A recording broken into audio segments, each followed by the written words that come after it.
네, 오늘 사무엘상 5장의 이야기의 중심은 바로 하나님의 궤입니다. 언약궤를 말하는 하나님의 궤, 여호와의 궤, 이스라엘 신의 궤라는 말이 12절밖에 안 되는 오늘 5장에서 12번이나 나오고 있습니다. 이스라엘이 블레셋에 빼앗긴 언약궤는 말 그대로 하나님의 거룩하신 이름으로 일컬음 받는 하나님의 궤였던 것입니다. 블레셋 사람들은 이스라엘에게서 빼앗아 언약궤를 자신들이 섬기는 신인 다곤의 신당에 두었습니다. 이것은 대적의 신을 끌고 와서 자신들의 신 앞에 굴복시킨다는 의미가 있습니다. 이렇게 블레셋은 하나님을 모욕한 것입니다. 그렇기 때문에 3절의 말씀처럼 다음날 아침에 가보니 다곤 신상이 언약궤 앞에 엎드러져서 그 얼굴이 땅에 닿아 있도록 하나님께서 만드신 것입니다.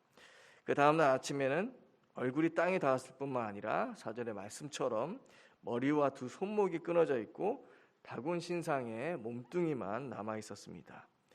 하나님은 신상만 치신 것이 아니라 아스돗 사람들에게도 독한 종기와 재앙으로 망하게 하셨습니다. 그러자 그들은 언약궤를 가드로 옮겨 놓습니다. 그러자 그곳에도 하나님의 권능의 손이 그 성읍을 덮어서 독한 종기 재앙을 내리셨습니다.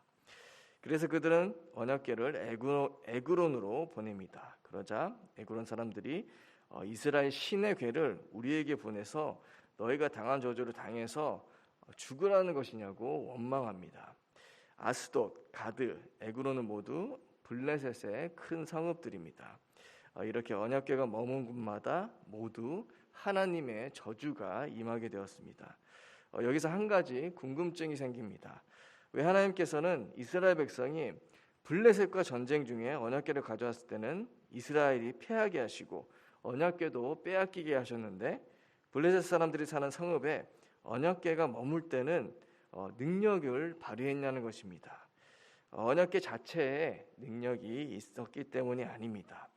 그렇기 때문에 오늘 본문에서 언약궤가 가는 곳마다 능력이 나타나는 점에 주목하지 말고 우리는 여호와의 손에 주목해야 합니다.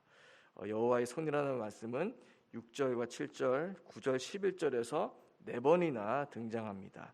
여호와의 손이 아스돗 사람에게 엄중히 더하사 여호와의 손이 심히 큰 환난을 그 성읍에 더하사 하나님의 손이 엄중하심으로 라는 말씀을 통해서 하나님은 그분의 거룩하신 이름의 능력을 나타내신 것입니다.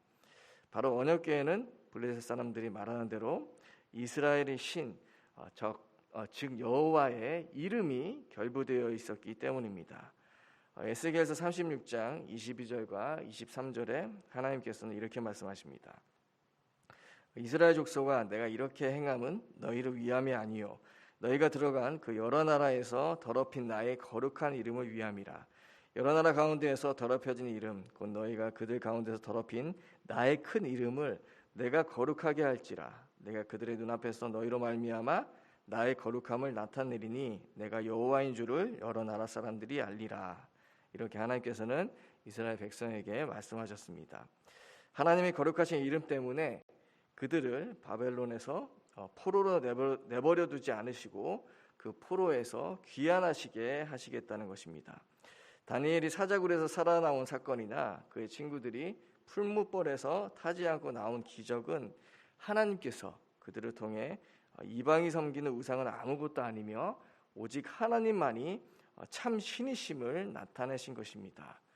우리가 다니엘에게서 그 세 친구가 능력이 있어서가 아니라 하나님이 그들을 구원하신 사건에 집중하듯이 오늘 말씀을 통해서도 언약궤 자체에 능력이 있어서 블레셋 사람들에게 저주가 임한 것이 아니라 당신의 거룩하신 이름을 위해서 하나님께서 하나님의 손의 권능을 나타내신 것입니다.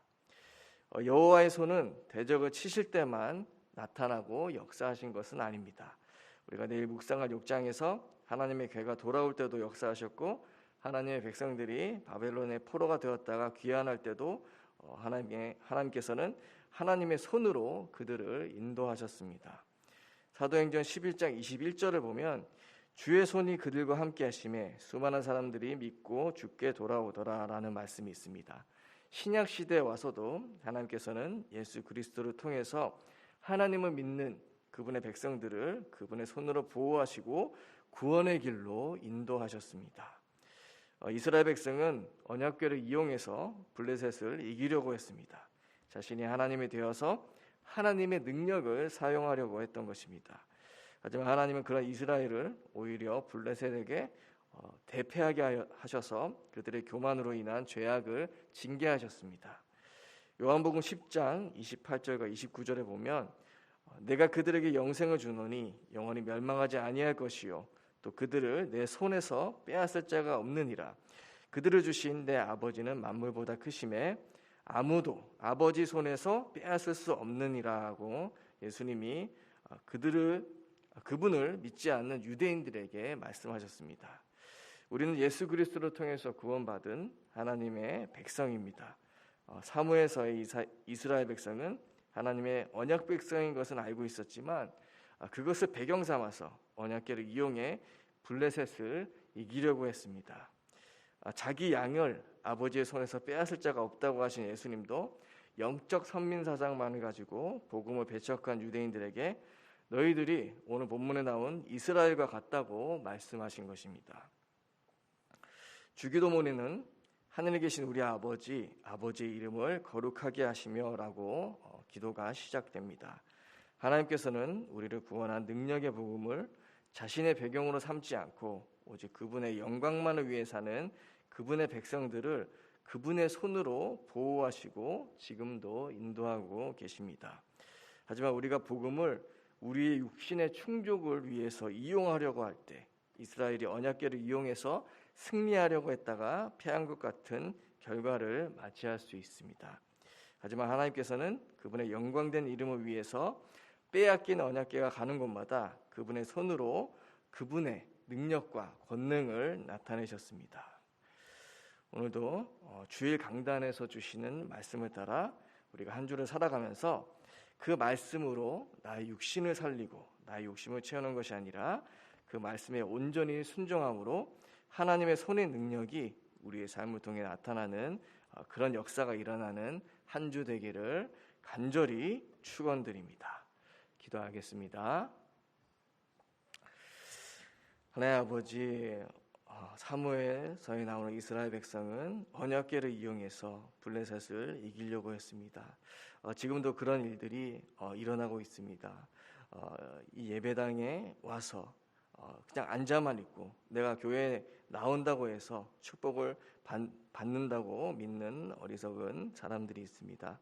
하나님 아버지, 이 복음을 구원하는 능력이 되는 이 복음을 우리의 욕심을 채우기 위해서 우리가 사용하지 않게 하여 주시고, 다만 우리가 구원받을 수 없었던 우리를 예수 그리스도께서 죽고 부활하심으로 그렇게 우리를 사랑하심으로 우리를 구원하셨듯이 그 사랑하심 때문에 오직 그 그런 사랑하심이 우리의 삶을 통해 나타나게 하여 주시고 오직 하나님의 영광만이 우리의 삶을 통해서 하나님의 손으로 역사하셔서 우리의 삶을 통해 구원의 일을 나타내시는 그 하나님의 일을 통해서 구원하시는 일을 통해서 하나님만 영광받는 그런 우리의 삶이 되도록 오늘도 역사하여 주시옵소서.